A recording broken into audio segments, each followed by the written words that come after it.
बिस्मिल्लाहिर्रहमानिर्रहीम। अस्सलामु अलैकुम वरहमतुल्लाहि वबरकातुहू।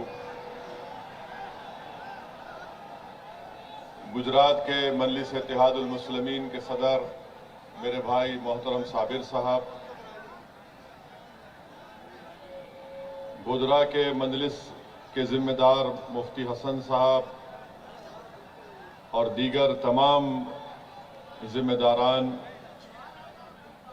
मालेगांव के मजलिस इत्तेहादुल मुस्लिमीन के रुकन असम्बली, वो महाराष्ट्र विधानसभा में मजलिस इत्तेहादुल मुस्लिमीन के कायद मुखन्ना हजरत मौलाना मुफ्ती इस्माइल साहब,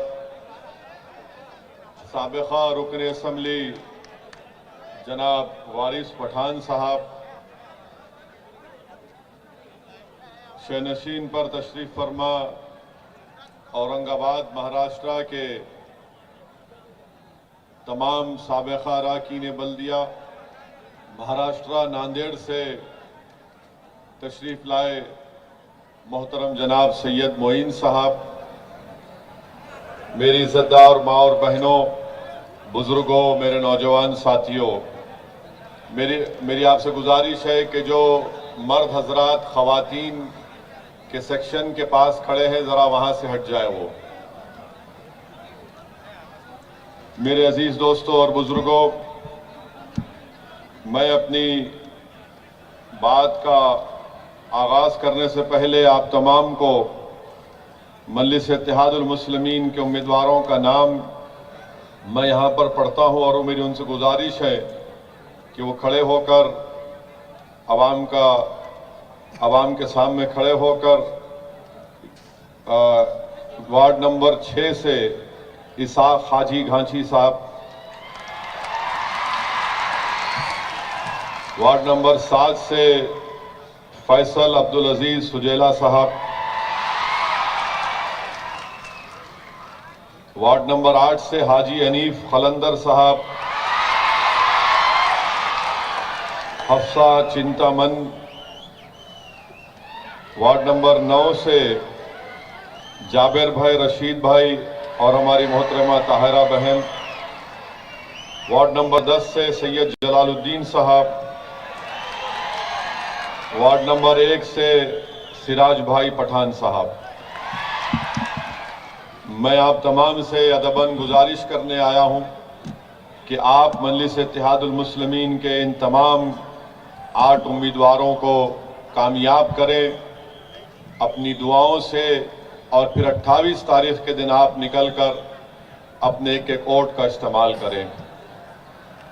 दूसरी बात यह है कि मैं आप तमाम का बेहद शुक्रगुजार हूं कि आपने अपना कीमती वक्त निकालकर आज के इस जलसे में हजारों की तादाद में शिरकत करके आपने ये पैगाम दिया है कि इंशाअल्लाह ताला 28 तारीख के दिन आप तमाम मुत्तहदा तौर पर अपना एक वोट पतंग के निशान पर देकर गोधरा की सरजमीन पर आप एक नई तारीख रकम करेंगे और सदियों तक इंशाअल्लाह ताला आपका ये इत्तेहाद, आपकी ये मिली बेदारी, आपकी ये तड़प को पूरे मुल्क में याद किया जाएगा। मैं आप तमाम का शुक्रिया अदा करता हूं कि आपने इतनी बड़ी तादाद में आकर इस जलसे में शिरकत की। मैं अहमदाबाद के तमाम वोटर्स का, राय दहिंदगान का भी शुक्रिया अदा करता हूं कि जिन्होंने आज मजलिस इत्तेहादुल मुस्लिमीन के 7 अरकान बल्दिया को कामयाब किया। मैं उनके लिए सिर्फ अल्लाह से दुआ कर सकता हूं कि अल्लाह उन तमाम को खुश रखे, आबाद रखे, सलामत रखे। अल्लाह उन तमाम को अपने हिफ्ज़ व अमान में रखे और अल्लाह सुब्हानहू तआला हम तमाम को तौफीक दे कि जो उम्मीद से अहमदाबाद की आवाम ने मजलिस इत्तेहादुल मुस्लिमीन के उम्मीदवारों को कामयाब किया, वो उन आवाम के भरोसे पर उतरेंगे, जो आवाम से वादे किए गए उसको पूरा करेंगे। और बहैसियत मजलिस इत्तेहादुल मुस्लिमीन के सदर के मेरी भी और साबिर साहब की जिम्मेदारी होगी कि हम अपने अरकान बल्दिया को, उनको जो काम और वादे हमने किए थे, वो पहले ही दिन से उन वादों को पूरा करने की कोशिश करेंगे और इंशाअल्लाह ताला वो अहमदाबाद के वार्ड में जहां पर बरसों से कांग्रेस पार्टी ने कामयाबी हासिल की, जहां पर तरक्की के नाम पर कुछ नहीं करवाया गया था, इंशाअल्लाह ताला अब उस अहमदाबाद के वार्ड में तरक्याती काम होंगे।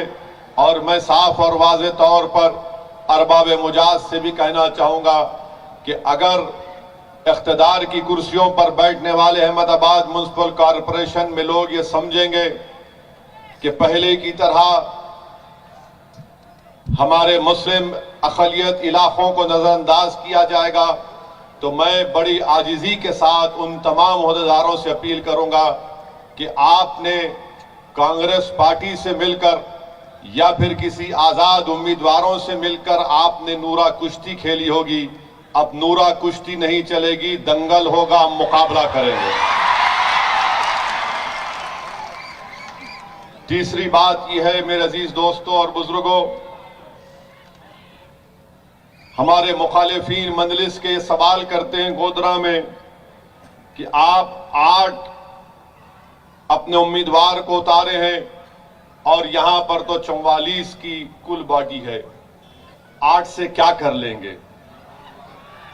मैं उन लोगों को समझाना चाहूंगा जिनके दिलो दिमाग में बास जाले हैं, और उनको यह बताना चाहूंगा कि मेरे अजीज दोस्तों, नंबर कितना भी हो, जंगल का एक ही शेर होता है, तो एक शेर तमाम जंगल के जंगली जानवरों पर भारी पड़ जाता है। और जब शेर या बबर लायन के, आपके गुजरात में तो गिर फॉरेस्ट है, जब एक बबर निकलता है तो जितने जंगली जानवर होते हैं, चाहे वो सुअर हो, जानवर कह रहा हूं, वो रास्ता साफ करता है।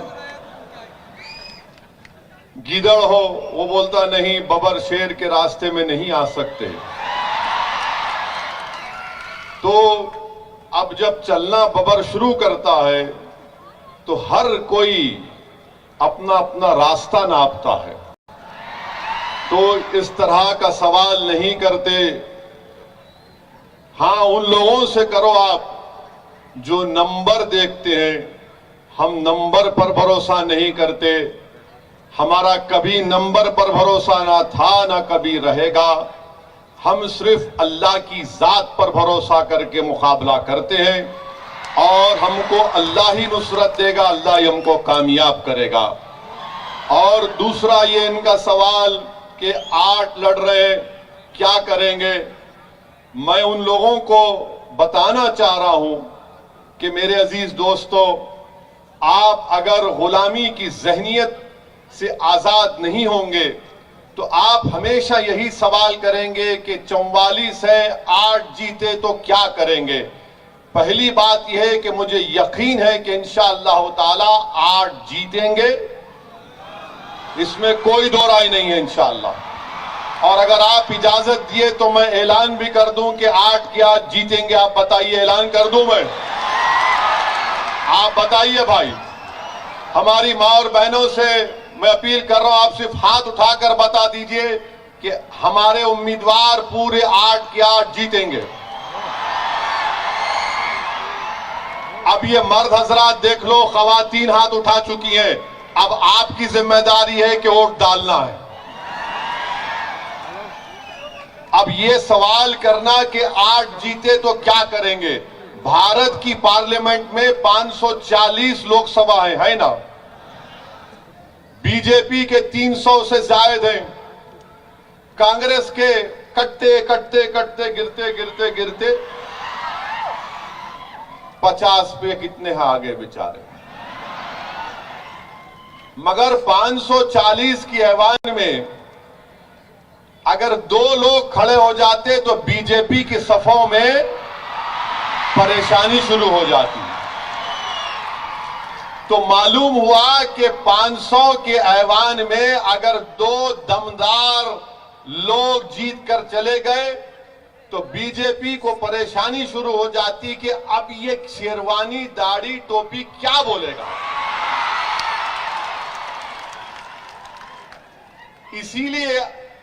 इसीलिए मेरे अजीज दोस्तों, आर्ट को जिताना है। जो लोग मुखन्निस हैं उनको मत जिताइए। जो मुखन्निस हैं वो बेचारे डीलिंग करते हैं, 2.5 साल अपने आप को दिखाते कुछ और 2.5 साल के बाद जाकर अपना जमीर बेच देते हैं। मैं आपसे वादा कर रहा हूं कि आर्ट को जिताइए इंशाअल्लाह ताला। ये आर्ट 44 पर नहीं बल्कि बहुत पर भारी पड़ने पड़ेंगे इंशाअल्लाह ताला।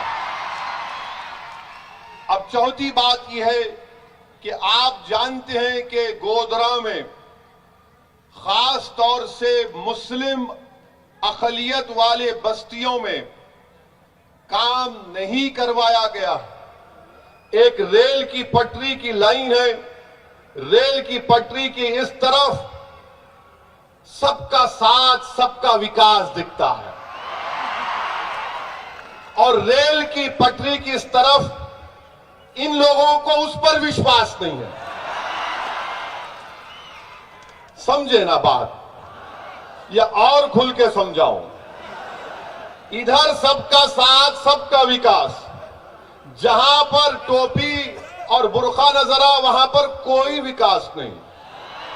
तो हमारा काम यह है कि रेल की इस पटरी में भी सबका साथ सबका विकास, सबका विश्वास और ये तमाम लोगों का विनाश।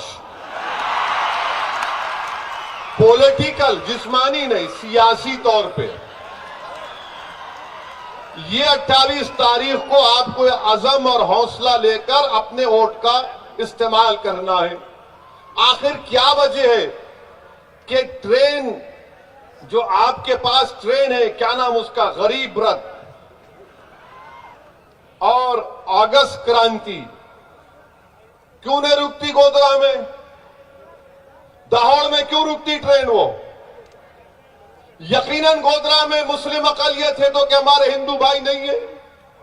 तो बीजेपी की सरकार दाहोद को तरक्की दे रही है। ट्रेन यहां नहीं रुकती, ट्रेन गोधरा में नहीं रुकती, दाहोद में रुकती। क्यों रुकती भाई? सबका साथ सबका विश्वास सबका विकास की बातें करने वालों, ये कौन सा तुम्हारा इंसाफ है? इस पर तो इनको बताना पड़ेगा, इस पर कुछ नहीं बताएंगे। अब आप ये भी जानते हैं कि खबरस्तान की रोड भी खराब है ना? क्या मुफ्ती हसन साहब, खबरस्तान की रोड खराब है ना?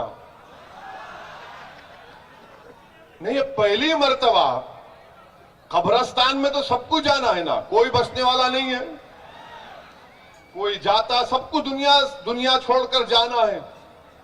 चाहे वो प्रधानमंत्री हो या एमपी हो या चीफ मिनिस्टर हो या असदुद्दीन ओवैसी हो, सबको जाना है।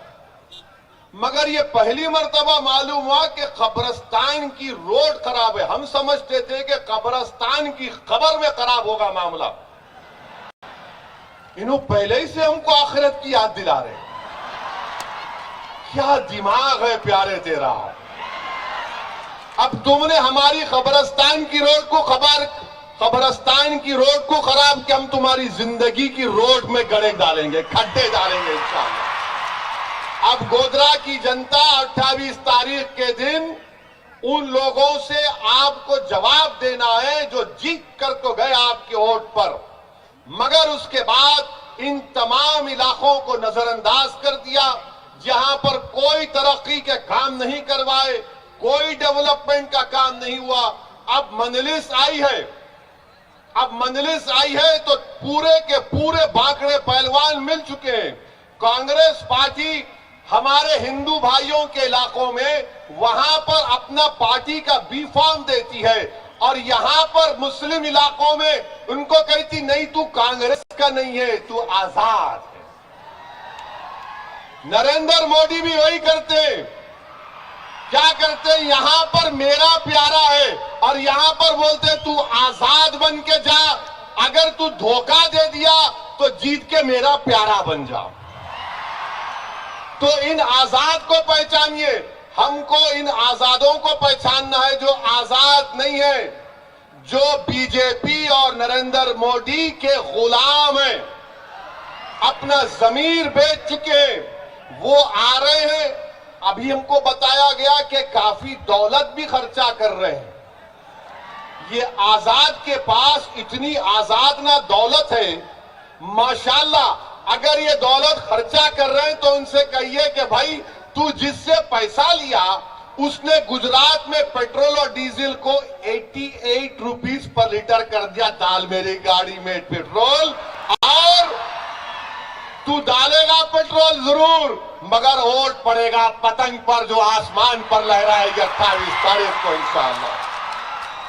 तो जितना इनसे मिलता है ले लीजिए, कोई बुरी बात नहीं है। गारत का गड़ा है उनका भरता नहीं है, उनको मिल रहा है, खूब मिल रहा है। अरे रुक जाइए भाई, ओ भाई बैठ जाओ, हाथ क्यों पकड़े, बैठो, बैठिए, होता है, बैठो। अभी तो माशाल्लाह 25-35 मिनट बाकी है भाई, क्यों जल्दी कर रहे? ये तुम लोग ऐसा गड़बड़ कर रहे कि अभी खत्म करना है। अब बैठो, अभी कल से day and night test match हो रहा, अपना तो अभी शुरू हुआ यहाँ। अभी तो बैटिंग होगी ना, दबा के बैटिंग होगी, और आप 28 को विकेट निकाल लेंगे इंशाअल्लाह। होगा क्लीन बोल्ड, पूरे के पूरे क्लीन बोल्ड, कोई डीआरएस नहीं, कुछ नहीं, खाली बॉल पड़ेगा आपकी हाथ से, डंडी गई, विकेट गए, पूरे गए। इलेक्शन में डंडी जाएगी, ऐसा कुछ नहीं, गलत नहीं समझने। अच्छा, मैं आपको बता रहा था कि यहां के जो मसाइल हैं कि शहर के मगरबी इलाका और मशरकी इलाके में, शहर में 20 से ज्यादा सेकेंडरी स्कूल हैं, जिसमें से 3 सिर्फ मुस्लिम अक़लियत इलाकों में है। गोधरा शहर में 7 और पंचमहल जिले में कुल 10 उर्दू प्राइमरी स्कूल, लेकिन एक भी सेकेंडरी स्कूल नहीं। 8वीं जमात पास करने के बाद जो मुस्लिम लड़कियां उर्दू पढ़ती हैं, स्कूल छोड़ देती हैं, और इनका ड्रॉप आउट रेट 80% से ज्यादा है। तो ये क्या है? नो सबका साथ, नो सबका विश्वास, नो सबका विकास। और फिर मोदी जी क्या बोलते? बेटी बचाओ देश बचाओ। बोलते नहीं बोलते? भाइयों बहनों, देश बचाओ, बेटी बचाओ। ये कैसा बचाएंगे बेटी को? अगर आप ये गोधरा शहर में उर्दू के लिए 8th क्लास के बाद मिस्टर मोदी कोई स्कूल ही नहीं है, बेटी कैसा बचेगी? बेटी पढ़ेगी ना, बेटी काबिल बनेगी, बेटी डॉक्टर बने, बेटी कलेक्टर बने, बेटी इंजीनियर बने, बेटी साइंटिस्ट बने, तो ही तो कुछ देश का कुछ होगा। मगर यहां पर ऐसा है कि आंख की कमजोरी इतनी है कि एक ही इलाका नजर आता, दूसरा देखते ही नहीं है। तो इन लोगों को आंख का नंबर जांच करवाना चाहिए, शायद आंखों में मोतिया आ चुका है। ज्यादा शुगर हो जाती ना, शक्कर खाते तो मोतिया पैदा हो जाता है इन लोगों को। खूब खाए शक्कर। अब इंशाअल्लाह ताला हम इनको क्या बोलते, शक्कर की दवा को इंजेक्शन देंगे उसका इंशाअल्लाह। अच्छा, 2017 में नगर पालिका बजट में अस्पताल शुरू करने के लिए 65 लाख की ग्रांट मंजूर हुई, एक भी पैसा खर्चा नहीं हुआ। तो मोदी जी से पूछेंगे तो मोदी जी बोलेंगे, भाइयों बहनों, 15 लाख आपको देने का वादा किया था, तुम कहां 65 लाख की बात कर रहे हो? ये विकास। फिर मुस्लिम इलाकों में स्ट्रीट लाइट नहीं है, अंधेरा है, लाइट लगती नहीं है, कोई रोशनी नहीं है। अब आपको रोशन करना है। 28 तारीख को आप मजलिस के 8 कैंडिडेट को कामयाब करिए, इंशाअल्लाह ताला ये पूरे 8 इलाकों चकाचक चमन चमक चमकेंगे एकदम, क्योंकि हम ये अंधेरा कर रहे हैं। फिर यह अहम मसला है 2002 के बदतरीन फसादात के बाद, जिसको मैं जेनोसाइड कहता हूं, गुजरात में गोधरा में कोई कर्फ्यू व फसाद नहीं हुआ, तो फिर डिस्टर्ब एरिया एक्ट क्यों लगाते आप? ये डिस्टर्ब एरिया एक्ट तो भारत के संविधान के खिलाफ है। ये डिस्टर्ब एरिया एक्ट का जो अमेंडमेंट है वो इतना खराब अमेंडमेंट है कि साउथ अफ्रीका में जब व्हाइट सफेद फार्म लोगों की हुकूमत थी, जब तक वहां पर उनकी हुकूमत थी, नेल्सन मंडेला के रिहाई के बाद हालात बदल गए, मगर उससे पहले तक, एफडब्ल्यू डी क्लर्क तक, वहां पर भी इस तरह का कानून था। डिस्टर्ब एरिया एक्ट के नाम पर वहां पर भी एक कानून था, और वहां पर ब्लैक अफ्रीकन लोगों के इलाकों को बंटुस्तान कहते थे। बंटुस्तान। मोदी जी, क्या आप यह बंटुस्तान करना चाहते हैं? यह भारत के संविधान के आर्टिकल 19 और 21 के खिलाफ है। मोदी जी ने क्या कहा था? मेरा कोई मजहब नहीं है, खाली संविधान। तो वही संविधान का हवाला हम देकर मोदी जी को कह रहे हैं कि आर्टिकल 19, 1E और आर्टिकल 21 का वायलेशन है। इसके ऊपर आप क्यों बना रहे हैं? कानून को निकालो आप। अगर भाईचारगी पैदा करना आपका मकसद है, ये भाईचारगी भी संविधान में बाबा साहेब अंबेडकर ने लिखा, फ्रेटर्निटी, भाईचारगी, ये संविधान के प्रियम्बल में लिखा हुआ है कि भाईचारगी पैदा करो। अरे ऐसा कानून आप बना रहे हैं कि कभी भाईचारगी नहीं पैदा होगी। कभी भाईचारगी नहीं कैसा पैदा होगी? जब अगर मैं अपने हिंदू भाई से मिलूंगा, अपने दलित भाई से मिलूंगा, आदिवासी भाई मुझसे मिलेगा, वो मेरी रमजान को समझेगा, मैं उसके त्योहार को समझूंगा, तो भाईचारगी पैदा होगी ना। इलेक्शन जीतना हारना अलग बात है, मगर भाईचारगी का खत्म करने का कानून अमेंडमेंट लेकर आते हैं। ये अल्लाह का शुक्र है कि हाई कोर्ट ने उसके ऊपर स्टे दे दिया। फिर ये बारिश के मौसम में ये इलाके सिग्नल फ्रिया, मुस्लिम सोसाइटी ए, मुस्लिम सोसाइटी बी, सतपोल में पानी आ जाता है, आमदोरफ्त की बहुत तकलीफ होती है। और फिर गार्डन का जिक्र मुफ्ती साहब ने कर दिया। अब ये गार्डन को बनाना आपका काम है, आप गार्डन को बनाइए, मगर याद रखिए सबसे बेहतरीन गार्डन जो बनेगा वो आपके इत्तेहाद से बनेगा। जो चमन तुम्हारे हाथों से इत्तेहाद का बनेगा, जो चमन तुम अपने आंसुओं से, अपने पसीनों से, अपने दुआओं से, अपने रात में शब्बेदारी से उस चमन को तुम तामीर करोगे। और वक्त का तकाजा यह है हमारे वतन अजीज में, अगर सबसे बड़े चमन की जरूरत है तो इत्तेहाद के चमन की जरूरत है, जिसमें हर किस्म का फूल हो, जिसमें हर किस्म का फूल हो। जब हम ये चमन तैयार कर लेंगे तो खुदा की कसम दुनिया का कोई तूफान इस चमन पर कजा आने नहीं देगा। तो मेरे अजीज दोस्तों और बुजुर्गों, फिर ये मैं जिक्र कर चुका हूं कि 2.5 साल हीरो का रोल अदा करते और 2.5 साल विलन का रोल अदा करते हैं लोग। क्या एक्टर है ये तुम लोग? अरे यहां क्यों इलेक्शन लड़ रहे? मुंबई चले जाओ, फिल्म में एक्ट करो, हिट हो जाएगी। 2.5 साल आप एक बोलेंगे मैं हीरो हूं, और 2.5 साल के बाद आप बोलेंगे मैं मोदी का हीरो हूं। तो आपको असली हीरो को कामयाब करना है। ये जो 8 उम्मीदवार आपके सामने हैं, मेरी आपसे गुजारिश है कि आप इनका साथ दीजिए, इनको कामयाब करिए। और मेरे अजीज दोस्तों और बुजुर्गों, एक और कानून बीजेपी की सरकार ने बनाया, जिसको GCTOC बिल है, जिसको सदर जमहूरिया ने मंजूरी दे दी। गुजरात ऑर्गेनाइज क्राइम का कानून है। उसमें कानून यह बोलता है कि अगर कोई प्रोटेस्ट करेगा, पब्लिक ऑर्डर को डिस्टर्ब होगा, उसको टेररिस्ट करार दे देंगे। अगर मैं एहतजाज करूंगा तो टेररिस्ट हो जाऊंगा मोदी जी। तो मोदी जी ने कहा कि आंदोलन जीवी। मैंने पार्लियामेंट में खड़े होकर कहा मैं हूं आंदोलन जीवी, क्या करेंगे? मोदी जी ने हिंदी का लफ्ज उठाकर कहा कि आंदोलन जीवी, और वो क्या कहा, ये पैरासाइट। आप सोचिए, देश के वजीर आजम है और जो उनके खिलाफ आवाज उठाता है, जो कहता है कि नरेंद्र मोदी की हुकूमत किसान के खिलाफ है, आंदोलन जीवी। जो कहेगा कि CAA का कानून संविधान के खिलाफ है, आंदोलन जीवी। जो कहेगा कि 15 लाख नहीं मिले, आंदोलन जीवी।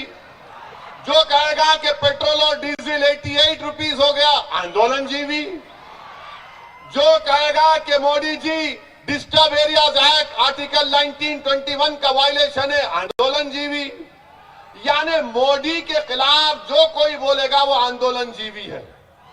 अगर यही है तो फिर इंशाअल्लाह ताला हम जब तक जिंदा रहेंगे आंदोलन जीवी बनकर रहेंगे। इसमें हमको कोई मायूब बात नहीं। इसलिए मायूब बात नहीं है क्योंकि देश को आजादी मिली, कैसे मिली? देश को आजादी तालियां बजाने से नहीं मिली।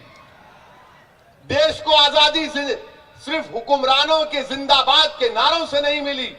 देश को 57 की जंग आजादी में हमारे उलमाओं ने अंग्रेजों के खिलाफ, सुनो आरएसएस वालों, तुम तो नहीं थे जब देश की आजादी, सन 57 की जंग आजादी, हमारे उलमाओं ने अंग्रेजों के खिलाफ, ये जो मदरसे तुम्हारी आंखों में चुभते हैं, उन्हीं मदरसों के उलमाओं ने, मुफ्तियों ने, मुहद्दिसों ने जिहाद का फतवा दिया और भारत के मुसलमानों से कहा कि उठो मुसलमानों, अंग्रेजों के खिलाफ जिहाद करो और अंग्रेजों को देश से भगाओ। लाखों की तादाद में मुसलमान उलमाओं को कत्ल कर दिया गया, पेड़ों पर उनकी लाशों को लटकाया गया, मगर हमने कभी भी इस देश की एक इंच जमीन का सौदा नहीं किया। ये हमारी वफादारियों की निशानियां। मेरे अजीज दोस्तों और बुजुर्गों, देश को आजादी मिली गांधी के एहतजाज से, non cooperation movement, quit India movement, ये तमाम सत्याग्रहों से तो देश को आजादी मिली। और भारत के संविधान में प्रोटेस्ट, एहतजाज एक फंडामेंटल राइट है। मेरे को समझ में नहीं आता कि भारत के प्रधानमंत्री जब लोग रोड पर निकलते हैं तो परेशान और डरते क्यों हैं? पार्लियामेंट में फार्म बिल का कानून पास हुआ, जब किसान लाखों की तादाद में रोड पर निकल गया तो प्रधानमंत्री कहते हैं चलो मैं 18 महीने तक कानून का मनसूख करता हूं। मोदी जी आप लाए क्यों कानून को? तो मालूम हुआ कि मोदी जी जब देखते हैं लोग रोड पर निकल गए हजारों की तादाद में, उनको समझ में नहीं आता क्या करना। मेरे अजीज दोस्तों और बुजुर्गों, ये हालात हैं। और आप जानते हैं मेरे अजीज दोस्तों और बुजुर्गों कि पार्लियामेंट में ट्रिपल तलाक का कानून लाया गया। हमारी मां और बहनें बड़ी तादाद में आज के जलसे में तशरीफ फरमाए। हम बार बार ये कह रहे हैं, जरा समझिए, तवज्जो चाहूंगा। शायर बोलता ना तवज्जो, तवज्जो सुनिए। हम ये बोल रहे थे कि ट्रिपल तलाक का कानून मैं आज भी मानता हूं उसकी जरूरत नहीं है, इसकी जरूरत ही नहीं है। अच्छा, यह कानून कैसा बनाए? वो कानून ऐसा बनाए कि अगर कोई बेवकूफ किस्म का मुस्लिम मर्द जहालत और इल्म से दूरी की बिना पर वो अपनी बीवी को 3 बार तलाक कह देता, तो कानून मोदी जी का बोल रहा कि उसकी तलाक नहीं होती, नहीं होती ना, तो वो मियां बीवी है, मर वो उसकी बीवी है। मगर मोदी जी का दिमाग माशाअल्लाह, कोई खरीद नहीं आ सकता। मोदी जी ने कहा कि नहीं, तू बोलेगा तब भी तेरी तलाक नहीं हुई, तू शादीशुदा है। अच्छा मान लिए, चलो शादीशुदा है। फिर मोदी जी बोलते नहीं, उसको सजा दिलाऊंगा मैं 3 साल की। मैं गुनाह तो करना ना कुछ, मैं गुनाह ही नहीं किया तो सजा किस बात की? तो बीजेपी वाले बोलते तो मुस्लिम औरत के खिलाफ है। मिला, अब हमारी औरत से आपको इतना फिक्र कैसे हो गई? बोले नहीं, तुम क्या बोलते मिसोजिनिस्ट हो, तुम उसके खिलाफ हो। अरे मैं बोला भाई साहब, कानून समझाओ हमको, अगर मैं गुनाह नहीं किया तो क्या। अच्छा, कानून में और एक बात हम बताए कि अगर कोर्ट उसको 3 साल सजा दे दिया, उस दीवाने को, पागल को, जो ट्रिपल तलाक कहना गलत है, गुनाह है, उलमाओं ने फरमाया, वो 3 साल की सजा उसको मिल गई, जेल चला गया, साबरमती जेल चला गया, समझिए। तो 3 साल की सजा के बाद जब वो माने 3 साल तक जब जेल में रहेगा, तो दोनों मियां बीवी रहेंगे। वो बीवी क्यों इंतजार करेगी कि मेरा पिया निकलेगा? वो रोज चांद को देखेगी, हाय हाय। खाना पकाएगी तो बोलेगी हाय हाय, याद आ रहा। माने 3 साल वो इंतजार करे, और जब वो साबरमती जेल से वो दीवाना निकलेगा, तो बीवी का काम ये होगा कि बैंड बाजे के साथ फूल माला लेकर कहे कि बहाओ फूल बरसाओ, मेरा महबूब 3 साल के बाद आया। वाह मोदी जी वाह। हम क्या बोले कि भारत में ऐसे कई लोग हैं जो बीवी रखते हैं मगर उनके साथ नहीं रहते। उसको इंग्लिश में बोलते हैं अबैंडनमेंट। तो अब क्या होगा इस कानून से? वो मुसलमान, उसको अगर शरीयत का लिहाज होता तो ट्रिपल तलाक बोलेगा नहीं। अब उसको मालूम होगा, वाला मैं तेरे को बोला नहीं, तू निकल घर से, तू निकल घर से, निकाल देगा। तो भारत में 30 लाख ऐसे महिलाएं हैं, ये गवर्नमेंट ऑफ इंडिया का डेटा है, जो शादीशुदा है मगर अपने पति के साथ नहीं है। हमने कहा उसका कानून बनाओ आप। अगर कोई शौहर, अगर कोई हस्बैंड अपनी बीवी को छोड़ता है, उसको बोलो रखो लाके घर में, उसके साथ रहो। उस औरत को भी तो इंसाफ मिलना ना। मगर वो कानून नहीं बनाए, आप ट्रिपल तलाक पर बना दिए। आप ट्रिपल तलाक का कानून बना, कुछ हुआ? कुछ भी नहीं हुआ, कुछ नहीं हुआ। माशरे की बुराइयां माशरे में बसने वाले लोगों की जहनियत को तब्दील करने से होती है। मगर आपने कानून बना दिया। हमने उसके खिलाफ बोला, एक नहीं 3 बार मैंने, मेरी तकारीरें पार्लियामेंट की, हमने उसके खिलाफ बोला। और हमने ये भी कहा, जब मैं तकरीर कर रहा था तो एक साहब बीजेपी के उठ के बोले, ए ओवैसी, क्या तेरे को पसंद नहीं है कि मुस्लिम महिलाओं को, यानी उसने कहा कि तुम 2-2 शादियां करते। मैं बोला, प्यारे, एक में मैं परेशान हूं। हमको मालूम जिम्मेदारी का लिहाज। मिला, अब पलटा के पूछा, तुम्हारे पास क्या मामला है? बैठ गए। जबान हमारी बहुत खराब है, किसी का कर्जा बाकी नहीं रखते हम। बोलेंगे जवाब आएगा। तुम एक बोलोगे, मैं 1.25 शेर बोलूंगा। इसीलिए हम कहते हैं कि ये मामला ऐसा चल रहा है। मेरे अजीज दोस्तों और बुजुर्गों, फिर आपने CAA का कानून बनाया। अब आप बताइए कि CAA का कानून मजहब की बुनियाद पर बना दिया गया। हम ये कह रहे हैं कि अफगानिस्तान से अगर कोई हिंदू या सिख आता है, बराबर उसको दो आप। पाकिस्तान से कोई हिंदू सिख आता है, बराबर दो उसको आप। नेपाल से आता है, दो आप, मगर मजहब की बुनियाद पर नहीं। क्योंकि अंबेडकर के बना हुए संविधान में राइट टू इक्वालिटी है, सब बराबर है, कोई अलग नहीं है, सब बराबर है, इक्वल है, बराबर है। उसके खिलाफ जाता है, नहीं नहीं नहीं, आप उनके खिलाफ। अरे हम किसके भी खिलाफ नहीं है, मगर संविधान के खिलाफ आप काम नहीं कर सकते।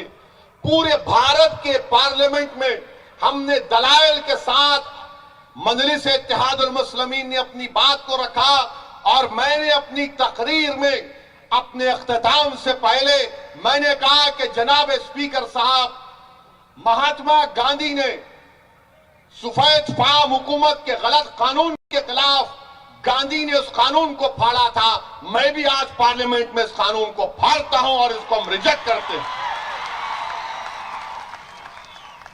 अब ये जो कांग्रेस पार्टी के लोग हैं, वो मेरे को बोले क्यों फाड़े, फाड़ने की जरूरत क्या थी? तो मैंने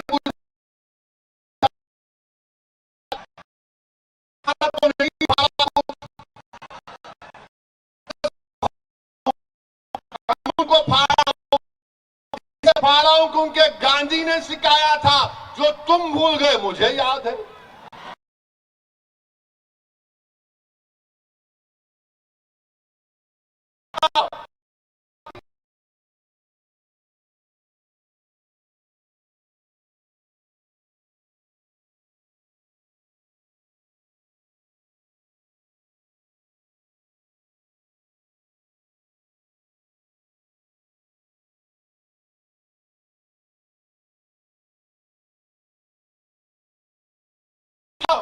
मैं भारत के तमाम कमजोर जनता का कुत्ता हूं और जो कमजोरों पर हमला करेगा कतरूंगा भी और चीड़-फाड़ भी कर दूंगा, याद रखो।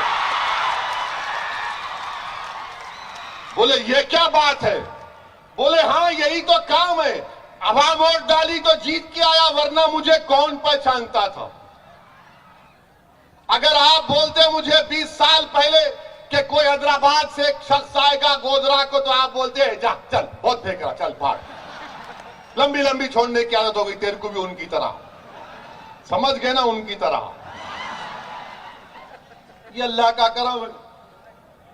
मेरे अजीज दोस्तों और बुजुर्गों, इसीलिए हम आपसे अपील कर रहे हैं कि 28 तारीख के दिन आप अपना एक एक वोट मजलिस इत्तेहादुल मुस्लिमीन के हक में इस्तेमाल करें। और फिर माशाल्लाह से जो एनसीआरबी का डेटा है वो ये कहता है कि 2019 का, हमारे पुलिस वाले हैं जरा उनकी नाराजगी को देखते हुए कम बोलता हूं, एनसीआरबी का डेटा है कि गुजरात में क्या हुआ, अभी टाइम है 15 मिनट। गुजरात में कस्टोडियल डेथ जो होती है दूसरा नंबर का स्टेट है, एनसीआरबी का डेटा है। अब आप बताइए क्या हालात है, इसका जिम्मेदार कौन है? तो मेरे अजीज दोस्तों और बुजुर्गों, हमको बार बार हर जलसे के बाद, हर तकरीर के बाद मुझे मेरे व्हाट्सएप पर धमकी आमेज व्हाट्सएप भिजाते, ये नाथूराम गोडसे की नाजायज औलाद है, इनको ना अपने डैडी का पता है ना मम्मी का पता है। तो अब ये तकरीर हो गई, शुरू कर देते। मैं उनसे बार बार कहता हूं कि भाई साहब, मैं इस दुनिया में आया हूं तो एक दिन जाऊंगा इंशाअल्लाह, कोई नहीं बचेगा। अलेक्जेंडर जब दुनिया से गया तो उसने वसीयत की थी कि जब मैं ग्रेट अलेक्जेंडर, कि जब मैं इस दुनिया से जाऊंगा तो मेरे दोनों हाथों को खुला रखना। लोगों ने पूछा क्यों? तो उसने कहा मैं अलेक्जेंडर द ग्रेट हूं, मैंने आधी दुनिया को फतह किया, मैं दुनिया को बताना चाह रहा हूं कि जब दुनिया से जा रहा हूं तो मेरे हाथ खाली।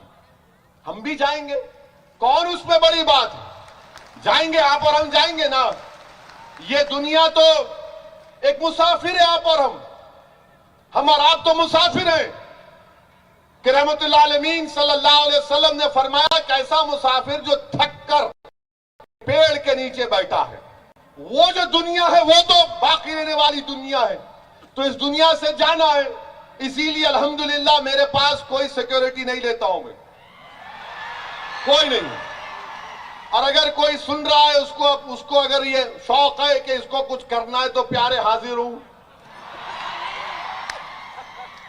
तुम कुछ भी कर सकते हो, तुम्हारा इख्तियार है, मगर मैं जो पैगाम अल्लाह के फजलो करम से रसूल अल्लाह सल्लल्लाहु अलैहि वसल्लम के सदक़े तुफैल में अहले दिल की दुआओं की वजह से, और मैं जिन नेक लोगों की सोबत में उनके पैरों के पास बैठकर थोड़ा बहुत इल्म हासिल किया, ये पैगाम दे रहा हूं कि जाना तो है मुझे एक दिन, मगर मैं जो सोच और पैगाम देकर जा रहा हूं वो इंशाअल्लाह ताला मेरी इस दुनिया से जाने के बाद भी अल्लाह अपने फजल करम से उसको जिंदा और आबाद रखेगा। वो पैगाम मेरा नहीं है, वो पैगाम यह है कि गोधरा की सरजमीन पर आपकी लीडरशिप पैदा हो, गोधरा की सरजमीन पर हमारी बहनें लीडर बने, गोधरा की सरजमीन पर हमारे बच्चे लीडर बने, जो 2.5 साल का ड्रामा नहीं करेंगे बल्कि बातिल ताकतों की आंख में आंख डालकर गोधरा के हक के लिए लड़ेंगे, जो गुजरात के मजलूमों की आवाम के लिए हक के लिए लड़ेंगे, जो मुसलमानों की आवाज उठाएंगे, आदिवासियों की आवाज उठाएंगे, दलितों के से इंसाफ का मुतालबा करेंगे, वो हर मजलूम का साथ देंगे, जालिम से पंजा आजमाई करेंगे, भारत को मजबूत करेंगे, संविधान को मजबूत करेंगे। ये मेरी जिंदगी का पैगाम है। अरे मरना तो है एक दिन, कोई नहीं बचेगा, ना मुझे मालूम ना तुम्हें मालूम कि सुबह का सूरज हम देख पाएंगे नहीं देख पाएंगे। इसीलिए नौजवानों, मैं तुमको पैगाम दे रहा हूं जो मैं आपको दे रहा हूं, और याद रखो मैं एक गुनाहगार आदमी हूं, मुझ में बहुत ऐब है। ये मेरे अल्लाह का करम है कि अल्लाह मेरे ऐबों को तुम्हारी आंखों से छुपा के रखा है। ये अल्लाह का बहुत बड़ा करम है। मगर याद रखो, जब तक इस दुनिया में जिंदा रहोगे, बेबाक बनकर रहो, बेखौफ होकर अपनी जिंदगी गुजारो। मेरी मां और बहनों, हम सर झुकाते हैं तो सिर्फ रब्बे कायनात के आगे, हम इंसानों के आगे सर नहीं झुकाते। चाहे वो इंसान कोई ताकतवर हो, किसी इख्तिदार की कुर्सी पर बैठा हो, हम सिर्फ रब्बे कायनात के आगे सर झुकाते हैं, और यही काम हमको करना है। मेरे अजीज दोस्तों और बुजुर्गों, मुझे कई लोग पूछते कि क्या तुमको डर नहीं लगता, तो मेरे को यहां पर एक शायर का शेर याद आ रहा है कि ना सर झुका के जिए, ना मुंह छुपा के जिए, ना सर झुका के जिए, ना मुंह छुपा कर जिए, सितमगर की नजर से नजर मिलाकर जिए। सितमगर से नजर मिलाकर जिए। अगर 2 दिन कम जिए, अगर 2 दिन कम जिए, इसमें हैरत क्या? अगर 2 दिन कम जिए, इसमें हैरत क्या? हम इनके साथ थे जो क्षमा जलाकर जिए। हम उनके साथ थे जो क्षमा जलाकर जिए। मेरे अजीज दोस्तों और बुजुर्गों, मैं गोधरा की सरजमीन पर आप तमाम को दिल की गहराइयों से पूरे इखलास के साथ आपको सलाम करता हूं। जो मसाइब और मुश्किलात का सामना आपने किया, जो खाक और खून के दरियाओं से आपको गुजरना पड़ा, जरूर इंशाअल्लाह ताला अल्लाह आपको इसका अजर देगा। अल्लाह आपसे इंसाफ करेगा, अल्लाह आपको उरूज देगा, अल्लाह आपकी एक एक तकलीफ को आपके आंसुओं की लाज रखेगा। अल्लाह एक एक बेकसूरों पर जो जुल्म हुआ, अल्लाह उसको दुनिया में भी ताज पहनाएगा और आखिरत में भी ताज पहनाएगा। और याद रखो हुकूमत करने वालों, याद रखो, अगर तुम इख्तिदार के नशे में मजलूमों पर जुल्म करते और एक मजलूम अपनी आंख से आंसू निकालकर अल्लाह से कहता है कि देख परवरदिगार, तेरी इस दुनिया में मुझ पर जुल्म हुआ, तो डरो मजलूम की दुआ से, डरो मजलूम की दुआ से। तुम इख्तिदार की कुर्सियों पर बरसों रहोगे, मगर याद रखो इख्तिदार ना फिरौन के पास रहा, ना नमरूद के पास रहा। और नमरूद का मामला कैसा था, उलमाओं से सुनो। नमरूद को एक लंगड़ा मच्छर, लोग बोलते तू कमजोर है, बोलते ना, ए तू कमजोर है, तू क्या कर लेगा। तो मेरे भाई, ए भाई ठहरो अभी आराम से, इधर देखो हीरो यहां पर है। ये क्या टक टक टक टक, अभी 15 मिनट है। नमरूद कैसे मरा मालूम आपको? नौजवानों को नहीं मालूम कैसे? इनको खाली सेल्फी लेने का शौक है। ये सेल्फी, ये सेल्फी, यानी इतना शौक हो गया कि एक बार मैं वजू कर रहा था दिल्ली एयरपोर्ट पे नमाज पढ़ने के लिए, अभी ऐसा हाथ फेरा, ए फोटो ले लेंगे। अरे मैं ठहर तो सही, वजू हुआ, शेरवानी में एक फोटो ले लेंगे। मैं वहां क्यों चल, अंदर चल के लेंगे, आना क्या लेंगे। ये नौजवानों सुनो, नमरूद अल्लाह ने उसको इबरतनाक उसका अंजाम किया। अल्लाह सुब्हानहू व तआला ने उसके दिमाग में एक लंगड़े मच्छर को पहुंचा दिया। तो जब नमरूद से मिलने को आता था तो नमरूद बोलता कि मेरे से मिलना है ना तेरे को, मेरे दरबार का एक अदब है। बोले क्या है? पहले आकर मेरे सर पर एक थप्पड़ से मारना, उसके बाद मेरे को बोलना बादशाह सलामत। तो इंशाअल्लाह ताला आप देखेंगे, अपने हिम्मत और हौसलों को बुलंद रखिए, डरने और घबराने की जरूरत नहीं है। और हम भी चाहते हैं कि भारत का संविधान मजबूत हो, भारत में मोहब्बत की फिजाओं बढ़े, ये नफरत की फिजाओं का खात्मा हो। मगर जो लोग नफरत की फिजाएं उठा रहे हैं, उनको जवाब देना है, उनको बताना है कि इख्तिदार में बैठकर क्या काम कर रहे हैं। हम गोधरा से भारत के प्रधानमंत्री से अपील करेंगे, मोदी जी किसानों को अपने घर में बुलाकर चाय पिलाइए, उनको बुलाइए, गले से लगाइए। जैसा आप ओबामा आया तो लपटे थे, वैसा इन किसानों से आप लपेट जाइए। ये गरीब हैं।